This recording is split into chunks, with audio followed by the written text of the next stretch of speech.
Hello potatoes, it's Kato Potato and welcome back to another video. In today's video, I'm going to be making Frankenstein cupcakes as like a little treat for Halloween, if you will. I made these matcha cupcakes for a Halloween party, and they honestly turned out pretty good and they tasted really amazing. I followed this recipe that I'll be linking down in the description box below. I honestly just wanted a second batch and I have a reason to by filming it. So yeah. I also haven't done like a baking video ever, and I really like to bake. I like to make things, whether it be in like those little like Betty Crocker like boxes, or little mixes, or even some things from scratch. And so yeah, my boyfriend got me a little apron that says coffee right meow because he knows I love cats. There's one.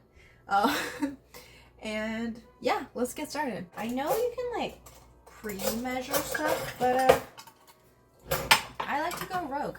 So it's asking to do mix the all-purpose flour, the matcha powder, baking powder, and salt. So this is the matcha powder. I use this organic everyday matcha. This is literally like a bag from Costco. I will be honest, I don't personally love it in like matcha lattes. I tried to make it work. For some reason it's just very like organic matcha, so I feel like it's just not sweet enough to be a matcha latte kind of matcha. But baked in these cupcakes, they're really good. So I'll be taking this, and then this bag is a whole thing of all-purpose flour. This, I've got baking powder and salt, which I'm just literally using kosher salt. I need 1 cup of all-purpose flour. I'm just gonna be putting it. It's gonna be a relatively small bowl. It's mostly just the dry ingredients. And I'm taking 2 tablespoons of the matcha, and it smells very strong, I will say. 1.5 teaspoons, and then a 1/4 teaspoon of salt. So I've got my little dry ingredients. Mix all of them together. But yeah, it's like this nice like light green color. I actually really like this color. It does become darker once you make the cupcakes. I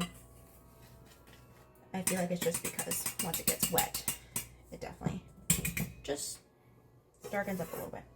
Okay, this is the tricky part because it says to take one of those electric mixers and beat the eggs. However, I don't have an electric mixer. So when I did this, I just did it with my hands.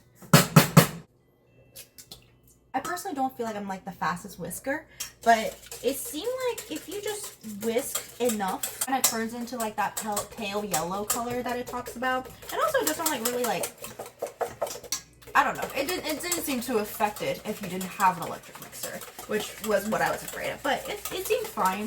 So it says to add the sugar while you're beating it. It's 3/4 cup of sugar.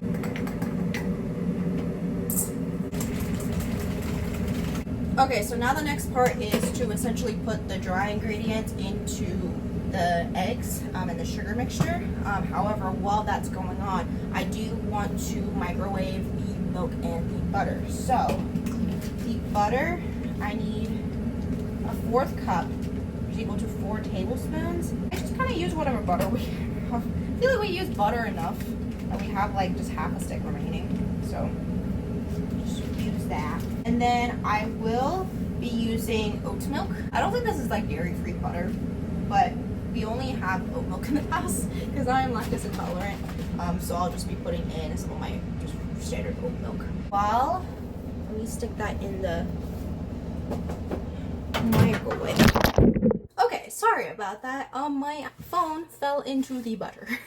I just microwaved the butter, and now I'm just gonna be putting some of the dries into the wets. And it says to do it in 3 chunks. I don't think it really matters whether it's in a certain amount of chunks. It's just little by little. But it does become pretty sludgy. And like I said, it does become a little bit darker because it gets a little wet. And I have my little microwaved thing of butter and milk. And then what I'm going to do is add some vegetable oil. and then 1 teaspoon of pure vanilla extract. You just slowly add this mixture into this mixture. It just looks, it's a very trust the process kind of step in this portion. Just kind of have to like sludge it around.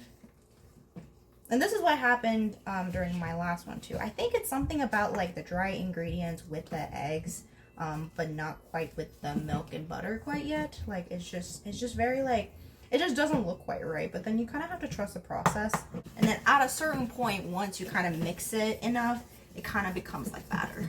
So yeah, now it's become very like nice and creamy, and I think this is honestly perfect. It's taking my little, I've got like a little muffin tin, which perfectly has 12 slots in it, and I'm going to be taking some of these little silicone trays that I got off of Amazon. They're reusable silicone trays, so they're really nice. So yeah, it's like a little colorful set. It has 2 colors for each one, and so it's really nice. I will be including some vegetable oil spray just because obviously these are silicone, so it is a lot easier to get cupcakes out, but just in case, because I feel like unless you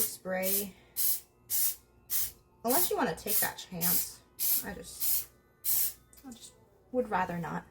Okay, so I have put them all in here. I tried to do it as evenly as I could, but I feel like everyone kind of knows it kind of sometimes can't be helped. They all kind of are a little bit at different levels, but it's okay.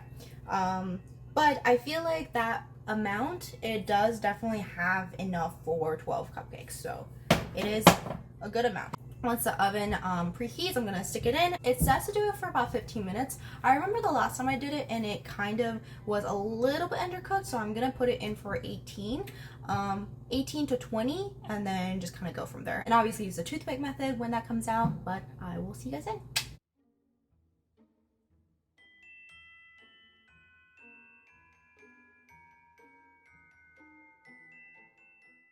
Okay, so my timer dinged, and so I'm getting my cupcakes out.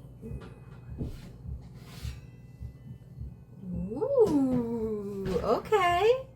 I see like some of them have cracked a little bit up top, but then there are ones that obviously weren't filled as much that just have a nice smooth tap. I think the crackle will definitely be really nice for if you do like crack like zombie or Frankenstein faces. I think that will go really well. Okay, so the nice thing about this cupcake tin is that it does come with a little cover, so I'm just gonna put this on top here just while it cools down, and then afterwards I'll stick it in the fridge. I'm just scared that my cat will get into it.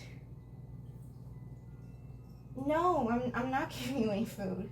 Yeah, once it kind of cools down, it's kind of your game on how you want to decorate it. Here's a picture of how I decorated it. I just used some of like the decorating materials that I found just at Walmart. And then you can honestly go all out. Like I said, you can do a myriad of different things. You can do like the Frankenstein faces that I did. You can do zombies, you can do ghouls, you can do the Grinch. Like there's just a lot of options. Honestly, even if you didn't want to do like faces, you can do what I would say like a little garden, and so you can like stick some decorations up top, do some icing, all that good stuff.